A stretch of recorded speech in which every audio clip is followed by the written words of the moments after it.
What's on, ladies and gentlemen? My name's Ross, I like games, and today we've got some new Digimon cards to talk about. And I know we're saying that a lot lately, and I am totally down with it. We've had a lot of new Digimon cards to talk about lately, and this is probably going to go on for another couple of weeks, and I, for one, am absolutely delighted about this, because I really like Digimon. And I really like talking about new cards. And hopefully if you guys are here, then that means you're kind of into talking about new cards too. And that is a wonderful thing. Today we got a little bit of a focus on some new blue cards that have gone and been revealed in various places over the last few days. And I played a bit of blue here and there. So I think we could find some stuff to love. Let's start off with Gaomon. And we knew that Gaomon was coming because we had previously seen Thomas H. Norstein that's got a skill whereby when your opponent has 8 or more cards in hand, you may suspend this tamer to unsuspend one of your Digimon with Gao in its name. So we knew we had to be getting them, and now there's a little bit of confirmation that we have. Of course, just to go to this card for a second, it is quite likely that your opponent is going to try and keep their hand size below 8. Having said that, if they're deliberately keeping their hand size low to try and hurt you, that might not be the worst thing ever. So back to Gaomon then, what do we see? Well, we got a free cost to play normally, 0 cost to evolve, 2,000 power level 3. So the free cost to play normally is standard, 0 cost to Digivolve is standard, 2,000 power is slightly lower than usual. But on your turn, when this Digimon triggers Digiburst and trashes this card, return this card to your hand. I.e., if you are trying to use a skill with Digiburst, this, instead of being discarded like it usually would, Digiburst discards, well, however many cards from your evolution sources as are in the Digiburst. So Digiburst 2, we've seen 1 and 2 so far, will discard 2 of your evolution sources. And essentially this means that you get this right back. It's a way of essentially keeping rolling with all of your cards, being able to use them over and over again, making sure this dude keeps going to your hand so you can keep playing and or evolving into it, which is nice. We have, of course, already seen this card because the Lobomon that I showed you from green is identical to this card other than the color, the name, and the artwork. It is a free cost to play normally, 0 cost to evolve, 2,000 power level 3, that when discarded with Digiburst goes to your hand. Well, cool. It's a nice little card, and if you're using skills with Digiburst, this is one that I think we can recommend quite highly. Now, Lobomon, and we do need to give a shout out to DigimonCard.dev here. You can tell from the black background or the black border that it comes from them. Anytime you see black border cards, it's from DigimonCard.dev. They clean these images up, add translations, and frankly, do a bunch of stuff that I could do, but would take me probably far longer than them. And because they do, I don't have to. And that makes me rather grateful indeed.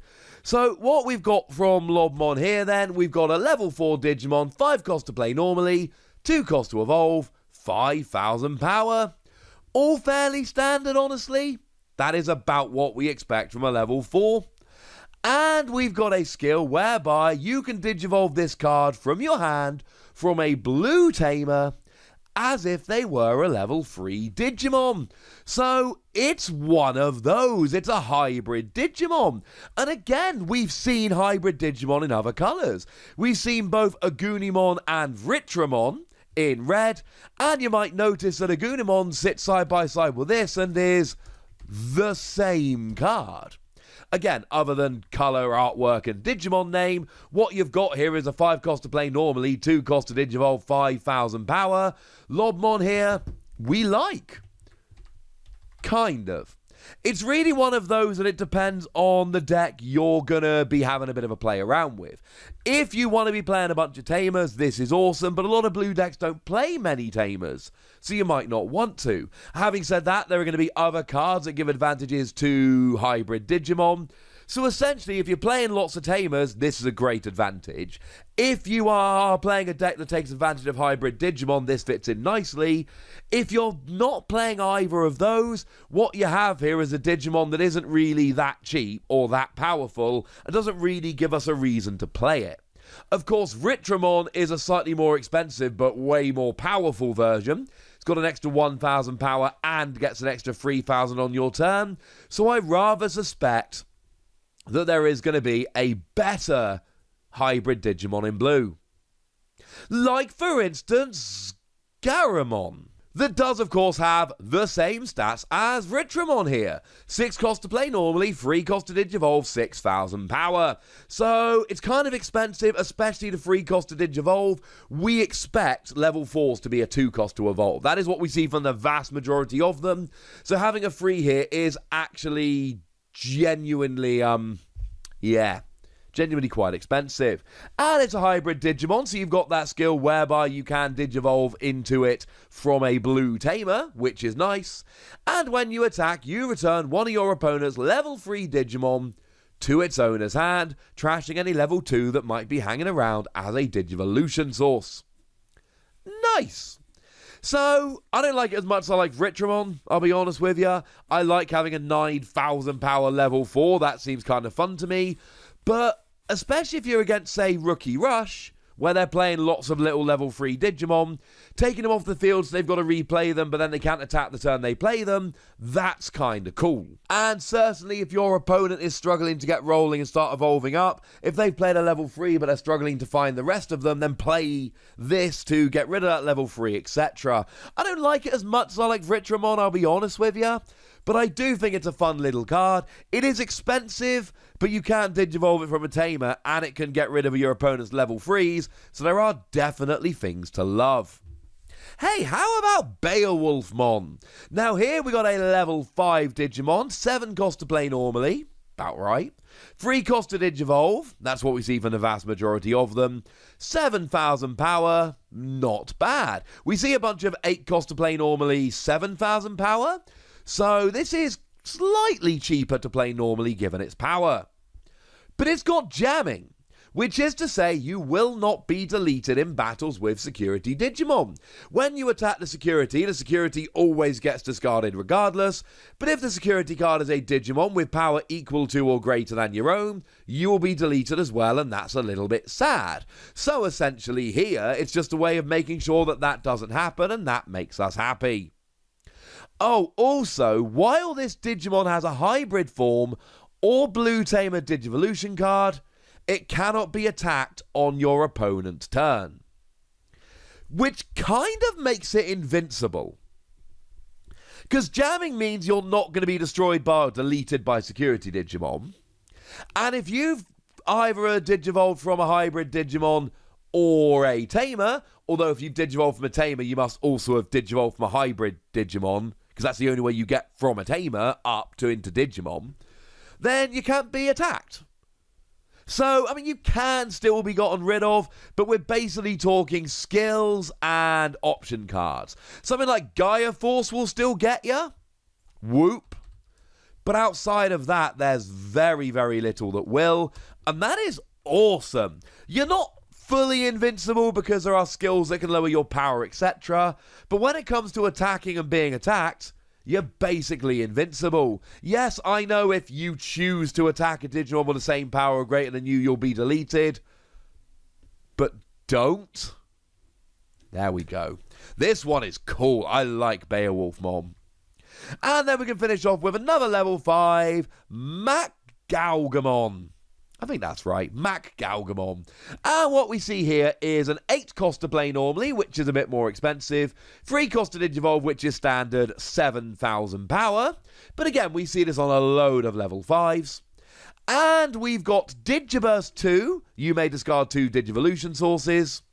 And what you do is you return one of your opponent's level 4 or less Digimon to the hand, discarding any Digivolution sources they might have.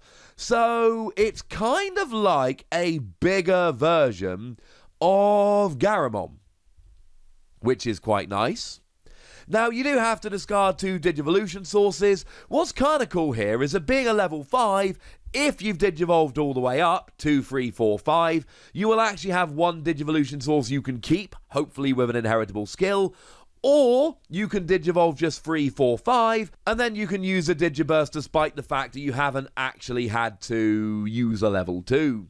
So this is cool, and everything I said before just stands to reason here just as much.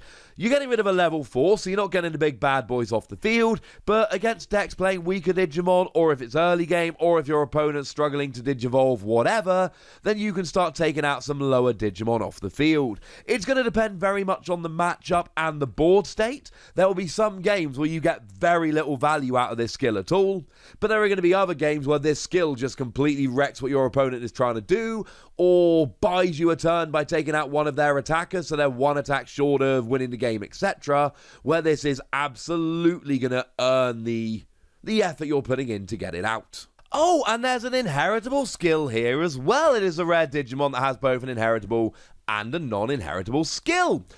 On your turn, if you've got a Tamer in play, extra 2,000 power. Cool. Not all blue decks are going to want to play Tamers, but there's some good ones out there, and an extra 2,000 power is good. I've told you that your average level 6 has 11,000 power, but some of them have 12.